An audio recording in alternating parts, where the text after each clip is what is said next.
नमस्ते, स्वागत करती हूँ आप सभी का अपने YouTube चैनल पर। आज मैं एक प्यारा सा तुलसी माता का भजन लेके आई हूँ। कैसे लगेगा आप लोग कमेंट में बताना। फेरी लगावे भगवान हो जे करे अंगना में तुलसी। फेरी लगावे भगवान हो जे करे अंगना में तुलसी। ओहि रे अंगनवा में रिद्धि सिद्धि का डेरा। ओहि रे अंगनवा में रिद्धि सिद्धि का डेरा। रोज फेरिया लगावई गणेश भगवान हो जे करे अंगना में तुलसी। रोज फेरिया लगावई गणेश भगवान हो जे करे अंगना में तुलसी। फेरी लगावे भगवान हो जे करे अंगना में तुलसी। फेरी लगावे भगवान हो जे करे अंगना में तुलसी। ओहि रे अंगनवा रहे लक्ष्मी जी का डेरा। ओहि रे अंगनवा रहे लक्ष्मी जी का डेरा।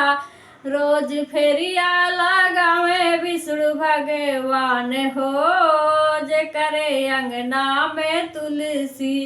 रोज फेरिया लगावे विष्णु भगवान हो जे करे अंगना में तुलसी। फेरिया लगावे भगवान हो जे करे अंगना में तुलसी। फेरिया लगावे भगवान हो जे करे अंगना में तुलसी। ओहि रे अंगनवा में ब्रह्मा। ओहि रे अंगनवा रहे गौरा जी का डेरा। ओहि रे अंगनवा रहे गौरा जी का डेरा। रोज फेरिया लगावे शिव भगवान हो जे करे अंगना में तुलसी। रोज फेरिया लगावे शिव भगवान हो जे करे अंगना में तुलसी। फेरी लगावे भगवान हो जे करे अंगना में तुलसी। फेरी लगावे भगवान हो जे करे अंगना में तुलसी। ओहि रे अंगनवा रहे शारदा मैया जी का डेरा। ओहि रे अंगनवा रहे शारदा मैया जी का डेरा। रोज फेरिया लगावे ब्रह्मा भगवान हो जे करे अंगना में तुलसी। रोज फेरिया लगावे ब्रह्मा भगवान हो जे करे अंगना में तुलसी। फेरी लगावे भगवान हो जे करे अंगना में तुलसी। फेरी लगावे भगवान हो जे करे अंगना में तुलसी। ओहि रे अंगनवा रहे सीता मैया जी का डेरा।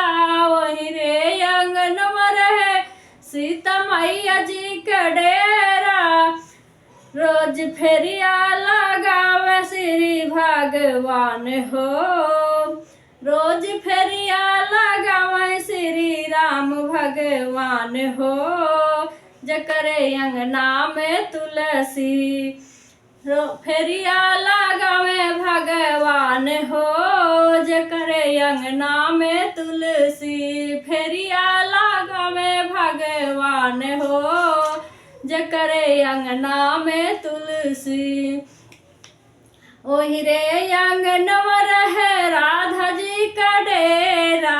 ओहि रे अंगनवा रहे राधा जी का डेरा। फेरिया लगावे कृष्ण भगवान हो जे करे अंगना में तुलसी। फेरिया लगावे कृष्ण भगवान हो जे करे अंगना में तुलसी। फेरिया लगावे भगवान हो जे करे अंगना में तुलसी। फेरिया लगावे भगवान हो जे करे अंगना में तुलसी।